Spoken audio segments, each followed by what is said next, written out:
Sa sitaw po natin dito, no? 20 pesos po ang isang tali.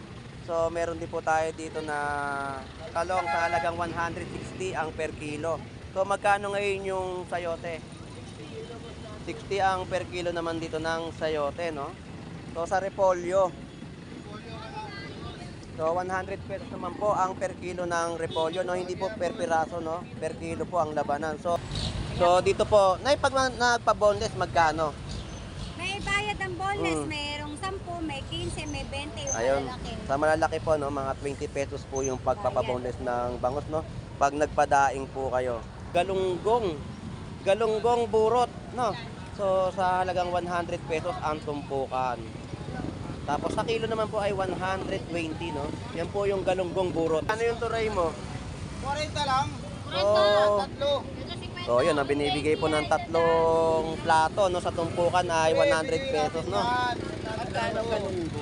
Tapos 40 pesos ang isang plato na tumpukan. So 320 naman po ang per kilo po dito ng hipon, no? Magkano tong taong na to? Ang tabo, 100 pesos, no? So sa maliit po, no, 50 pesos yan. Ito to.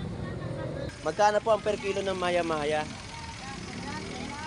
Yun, 120 ang per kilo ng maya-maya, no? So, mga per piece ng bangus, no? 120, 130, at 160, no? Sa tumpukan naman po ay 150 ang tumpukan. Yan po yung mga tumpukan po na nakadaing na. Ayan, ganda po ng bangus na nakadaing, no? Yan po yung mga 50 pesos na tumpukan po ng sapsap. So, madami na, no? May mga 1 kilo mahigit to, no? Tsaka yung mga, mahilig din po mga kumain ng mga maliliit na isda sa halagang 50 pesos, no? Ayan. Mga salay-salay. So, alright. So, dito naman po ang meron tayo salay batang, no? 100 pesos ang kalahating kilo. So, 200 pesos ang per kilo ng ating salay batang, no? Tayo, magkano na pahita? So, 160 ang per kilo po ng ating labahita, no? So, madalang po tayo makakita ng mga isdang bato na mga nakahain dito sa kanilang mga paninda, no?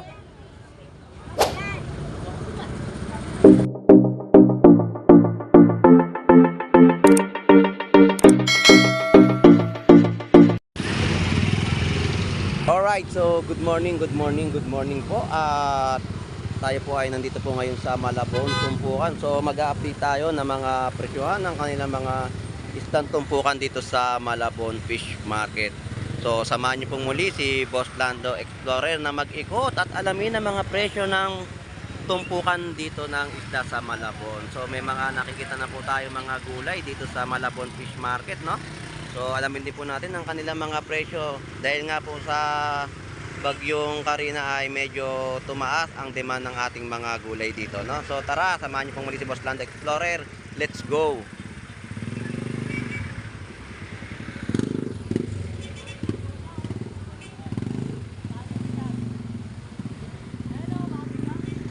Oo nga, no? Nabotas? Bakit dito dumadaan? Sa tanso na kabila nga pala. Sito na 20 ngayon, umiksi na. Sitaw magkano? 20 dati, napakahaba yan. Umiksi na. So sa sitaw po natin dito, no? 20 pesos po ang isang tali. So meron din po tayo dito na talong sa halagang 160 ang per kilo. So magkano ngayon yung sayote? 60 ang per kilo naman dito ng sayote, no? So sa repolyo. So 100 pesos naman po ang per kilo ng repolyo, no? Hindi po per piraso, no? Per kilo po ang labanan. So meron tayo dito nakikitang upo. 3 piraso. Ayun, 35 pesos po ang isang piraso, no? Pag bumili po kayo ng 3 piraso ay halagang 100 pesos, no? So yan po yung mga presyo na nakita po natin na gulay. So sa kangkong 10 piso. Ayan, no?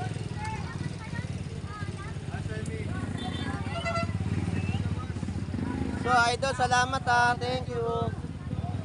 So dito naman po, magkano naman ang tumpukan mo ng sili? 10, boss. So 10 piso po ang tumpukan po ng sili, no? So, ang sibuyas po natin halagang 20 pesos. Ayan. 20-20 po, no? Sa mga tag-base. Dito po ay 50 pesos. 20. Yan mga presyo ng kanilang mga gulay, no? So, may suka pa rin po tayo dito, no? Sisig po yan, no? Sa halagang 30 pesos po yung isang boting maliit. At ito po ay 60 pesos. Ayan. Ang kanang ka magularay ari ka sa Manila, bakal ka mo kalagdaw ko. Ayun. Kaya sa tit ka may atikin niya rin ya. Ayun. Kalagdaw ko. Ayan, shout out po, shout out. Ayan. So, yan po yung paninda po nila dito na suka na napakasarap. Subukan nyo po para talagang mainggayo kayo sa lasa nitong suka ng ating mga vendor dito sa Malabon Fish Market. Kuya, salamat po, Anay. Salamat.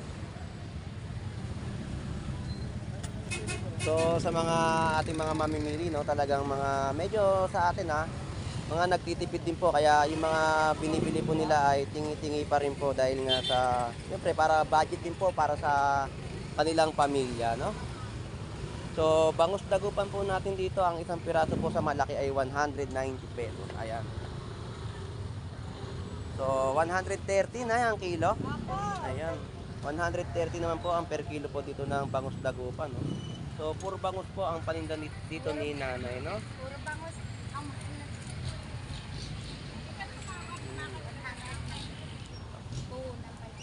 Di ba medyo ano ngayon yung puhunan. So dito po, nay pag nagpa-boneless magkano? may bayad ang boneless, mayroong 10, may 15, may 20 yung Ayun. malalaki. Sa malalaki po no, mga 20 pesos po yung pagpapa-boneless ng bangus, no. Pag nagpadaing po kayo.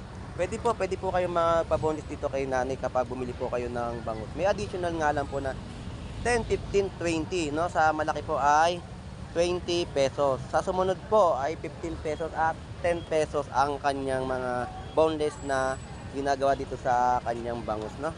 So, Nay, marami pong salamat. Thank you po. Sana makabenta po tayo at maano tayo ng mga makaubos ng mga paninda na bangus, no? Nay, marami pong salamat. Thank you po. Hello po. So, sa yellowfin tuna po natin dito ay 200 pesos ang per kilo. So, sa kabila po ay 140, no? Dahil ka rito. Ang yellow pin.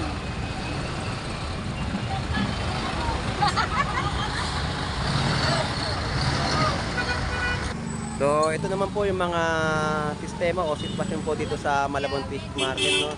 Sa mga tumpukan ng kanilang mga binebentang isda po rito, no? So, yan po yung mga kababayan po natin na mga namimili upang makasulit at makamura ng kanilang bibili na ulam.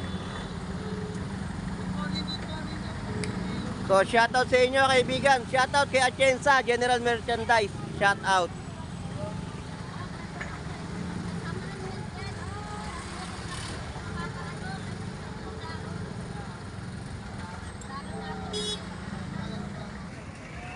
Alright, so sa kilo naman po ng ating bangus dagupan naman po dito, no, 140 pesos ang kada per kilo, no. Sa hipon na maliliit po ay 160. So may mga tumpukan din po sa halagang 50 pesos.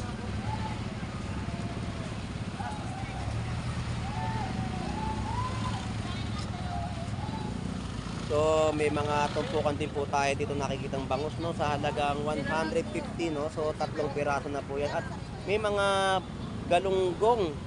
galunggong burot, no. So sa halagang 100 pesos ang tumpukan. Tapos sa kilo naman po ay 120, no. Yan po yung galunggong burot.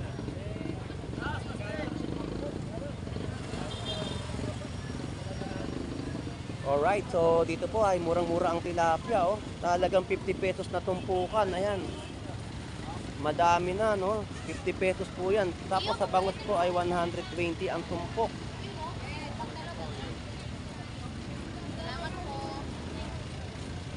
Tapos meron din pong isdang toray, no? Uy ka din, may pangalan sila.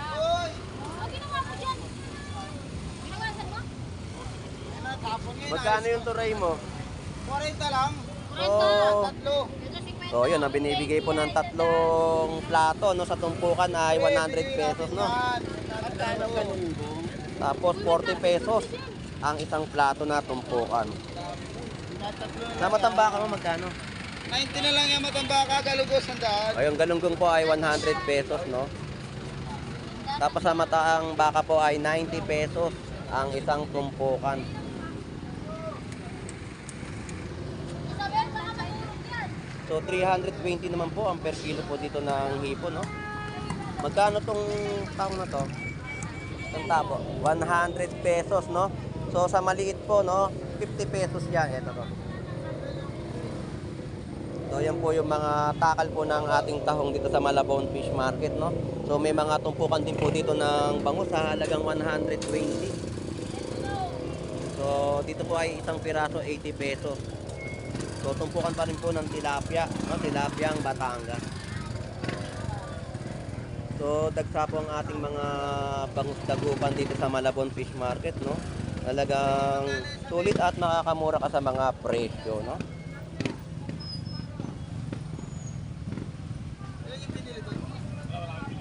So yan po yung mga presyo na nakikita po natin dito sa Malabon Fish Market. So ang mga bangus po dito, no, 2 piraso lagi ang mga nakikita natin tumpukan, no. So yan po ay meron na pong 1 kilo yung 2 piraso o mahigit pa, no.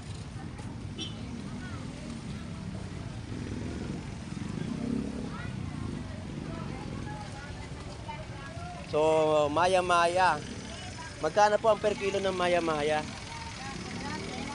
Yun, 120 ang per kilo ng maya-maya, no? So, dito po talaga pag-update tayo ng update para tayo ay mapanood ng ating mga kababayan na ganito po yung sitwasyon ngayon ng bentahan po dito sa Malabon Fish Market, no? So, may tamban po tayo dito sa halagang 50 pesos na tumpukan, no? So, sa yellowfin tuna ay 160 ang mga per kilo, no? Ang bakol, pakamura. Balik ka lang.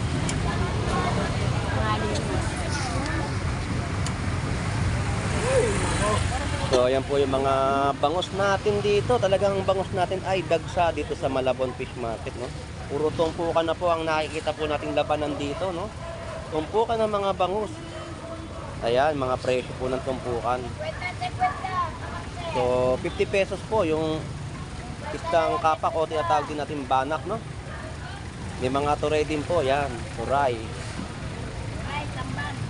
Tamban.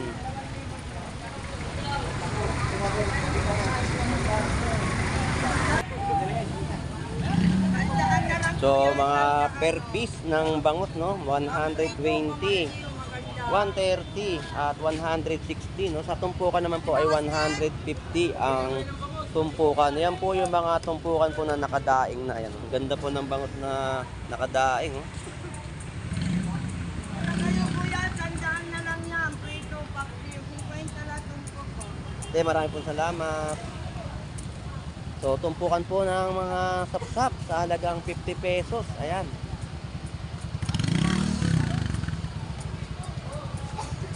So, per piece pa rin po dito ng mga bangus, no? Grabe ang bangus na ibinagsak dito sa Malabon Fish Market, no? Grabe rin po yung mga presyo. Talagang abot kaya ng ating bulsa yung mga presyohan po ng bangus dito sa Malabon Fish Market, no? So, 140, 130, 160 ang mga per piraso ng ating bangus dagupan dito sa Malabon Fish Market, no?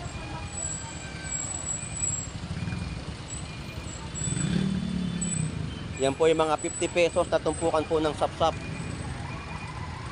So, madami na, no? May mga 1 kilo mahigit to, no? Tsaka yung mga mahilig din po mga kumain ng mga maliliit na isda sa halagang 50 pesos, no? Ayan. Mga salay-salay. 50 pesos lang po ang mga presyo po niya, no? So, shout out po, Nay. Shout out po. Hello po, Nay. Shout out po. Hello. Welcome to the Malabon Fish Market. So, yan po yung mga bentahan po at presyohan ng paninda po dito ni Nanay, no?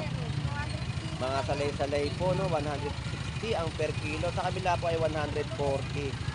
So, meron po nakita tayo dito mga bagit, no?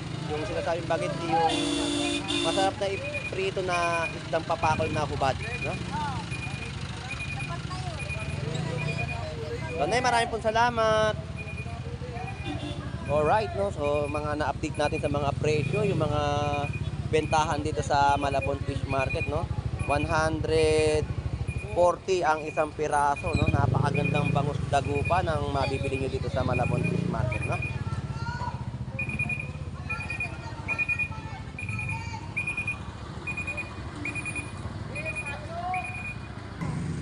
So, yan po yung presyo ng ating bangus dagupan, no? Grabe talaga ang bangus dagupan ngayon, dagsa, no? Walang Mga istang bato, wala, no? So, may lapu-lapu po tayo nakikita dito. So, magkano lapu-lapu? So, 180 pesos ang per kilo, no? So, sa mga bangus dagupan, ang kilo po ay 160. 150 ang isang piraso at 130 ang isang piraso ng kanyang paninda dito na bangus, no?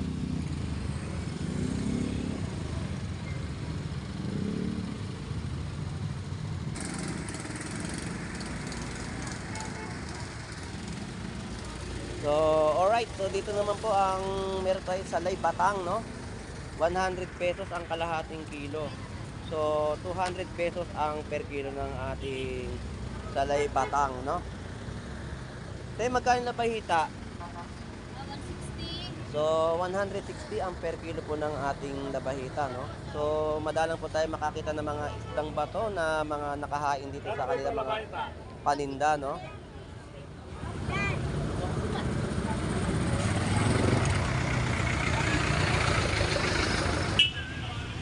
Alright, so sa sitwasyon at mga kaganapan o kalakaran dito sa Malabon, Tumpukan, no?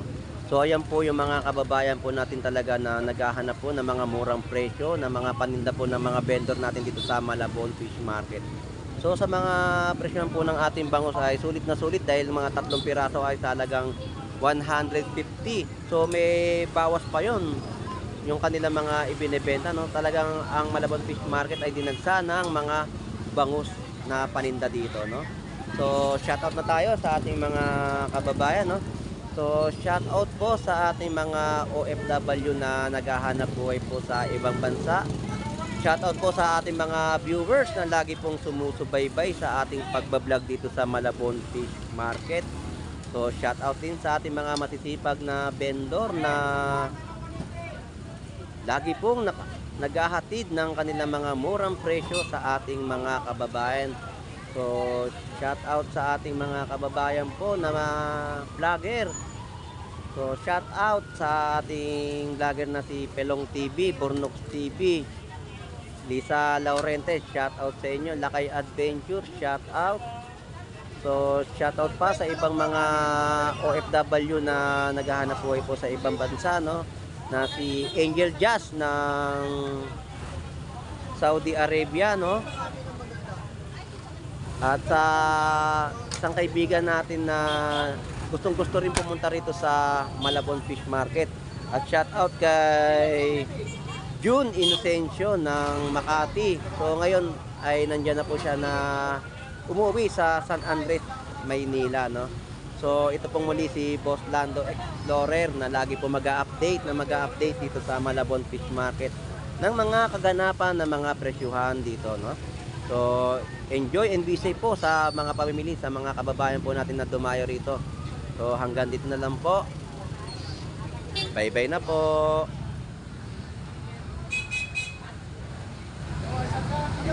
Ang dalawang